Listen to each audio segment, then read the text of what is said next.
you guys are the Coca-Cola of the lighting world, right? Because you got all kinds of other drinks that you can try, right?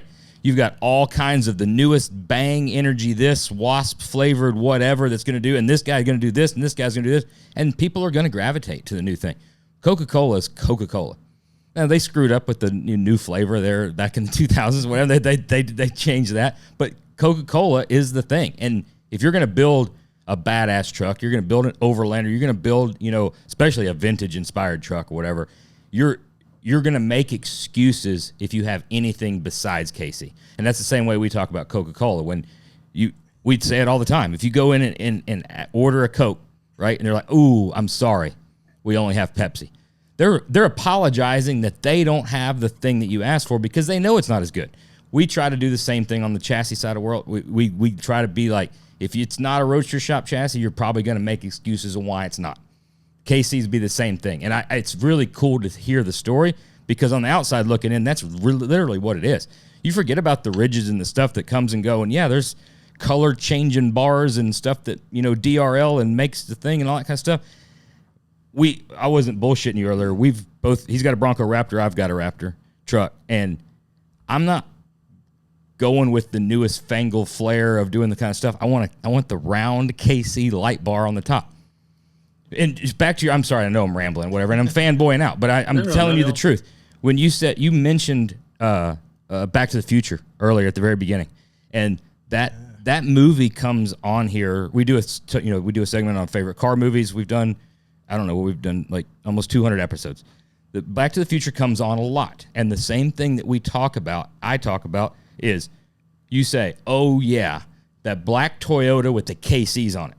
That's how you describe the vehicle in the movie. Your lights smoke the DeLorean, I think. Yeah, because you're not talking about the DeLorean, but literally and I know that it's easy because you're living it, and I know it seems like we're just throwing praise on you, but I honestly want you to understand that when you're describing the hero vehicle in a movie, and you don't just say the black Toyota. Nobody says just the black Toyota. It's the black Toyota with the KCs on it, because that's the impact. When it thing rolled around, I thought it was the baddest son of a bitch there ever was in a movie. It made a statement. And I'm wanting to relive that by putting KC bars on my Raptor. I mean, honestly. I was on Bring a Trailer over the weekend. I sent my brother a text like, hey, you think I should buy this, throw some KCs on it? It's a 1987 Toyota. So I'm like, is it going to be cool or is it going to suck to drive? And I just want to look at it for a little bit. Forget the wheels and tires, forget the lift. It was, I want to buy this and put some KCs on it. Like, that's got to be fucking crazy, honestly, for you guys to think about that as a vehicle fashion statement, branding the way it is. It is, and Randy mentioned that, right? And that we live through that every event we go through or go to, and it's because you have people coming up sharing stories, and that goes back to what you guys said about your podcast and why you probably have such a strong such a strong purpose. As humans, like, we need story. Like, if you think about it, the United States is a story. Yeah. The Constitution is a story. I mean, all this stuff started as a myth, as a story, right? Over time, as people like practice these, or when they subscribe to the stories, they start practicing. Some of these things get accepted as like values that are socially, or, we all accept, you know what I mean? But they're all made up. I mean, what the hell is an LLC? Yeah. I mean, one day someone just said, we need to organize these things this way, and here's the reason.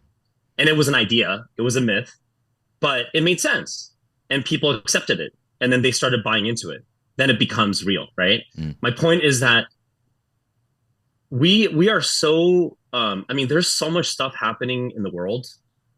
I mean, good, bad. I mean, however you want to look at it, right? The fact is, we are still very lucky that our DNA here in the United States is like, we have opportunity. We have opportunity to start today to do anything we want. You know what I mean?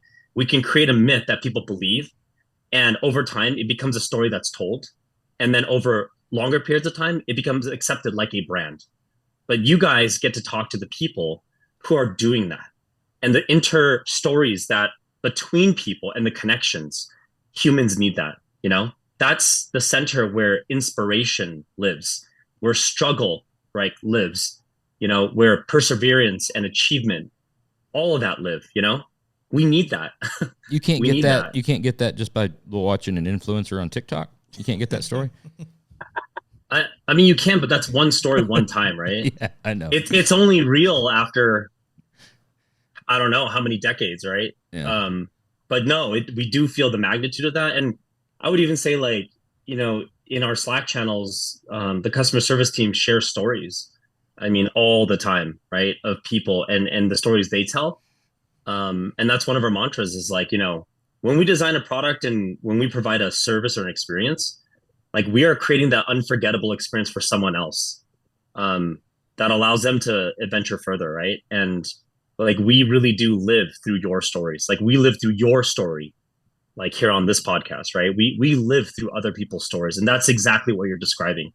Is that magnitude of how much that story has become a part of people's lives, you know, in this Americana car culture, and we have every intent to preserve and protect and grow, and live through those people's lives, you know. And so, like to your point about, you know, either a vintage vehicle or a new vehicle, um, we want people to customize their lights. You know, we want them to like both style, function.